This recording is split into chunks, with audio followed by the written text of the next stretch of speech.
talk about Bierleichen. This is Mr. Bierleichen over here, socially distanced, I believe. We're good. So I want to talk a little bit about this beer that we make here at Public House. It's kind of crazy to think that it's already time for Oktoberfest to be coming out. You know, these are beers that are typically drank in September and October during celebration, but this was kind of the nature of the creep in the industry. These beers come out earlier and earlier every year, and so we've released ours at the beginning of August.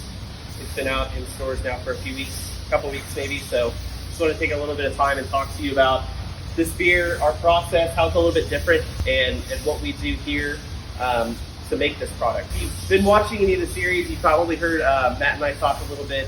We did an episode on malt, and malt is pretty key ingredient for this beer. It's really the ingredient that we're really trying to highlight and promote. Traditionally, these beers were made in Germany, and so in order to kind of stick true to that style, as well as the flavor profile, we actually import all of our grains that we use for this beer from Germany. Most of our grains in the beers that we make here at Public House usually come from the United States. We have a maltster out of the upper Midwest that we work with in an effort to really try to stick pretty true to style. Like I said before, we work with some maltsters over in Germany. We bring this in. Quite a few malts that we use to make this beer. We have some Vienna, some Munich. There's a little bit of what we call Melanoidin malt. Just a lot of different malts that we use to kind of bring out some pretty unique flavor profile and body and mouthfeel of this beer. The other thing that's a little bit different about this than most beers that we make is that it is a lager. So we are in the middle of fermenting. This pig actually has a couple batches of Bierleichen in, currently going through that lagering phase.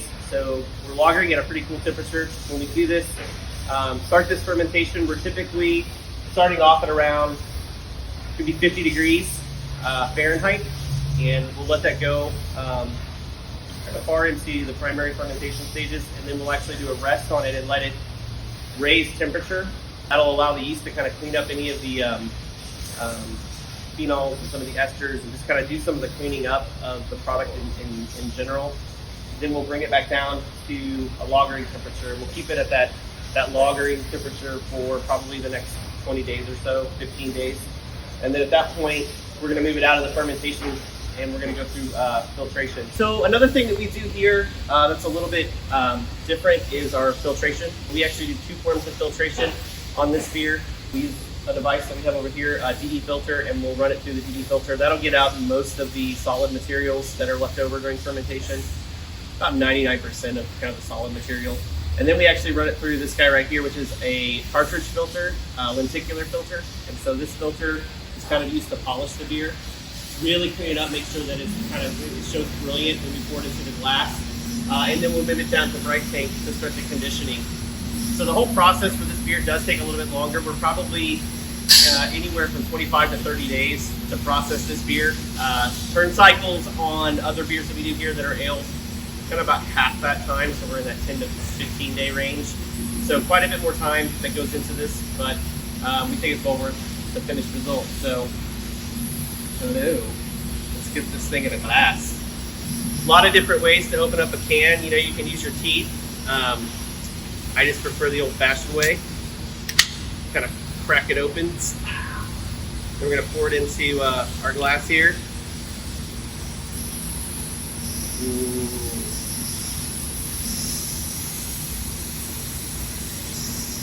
So you can see, you know, the color on this beer is pretty beautiful. Kind of got this deep coppery color, just super clear, which is characteristic of style. And then, you know, this just nice big frothy white head. You can smell the malt even after just popping open that can, and that's really a lot of the flavor in the aroma that you're going to pick up is a lot of the, you know, the caramel and the toffee notes from all of the specialty malts that we bring in. A little bit of almost sweetness to it, candy-like caramel, and that's going to follow through in the flavor as you're drinking it. So, cheers, Prost.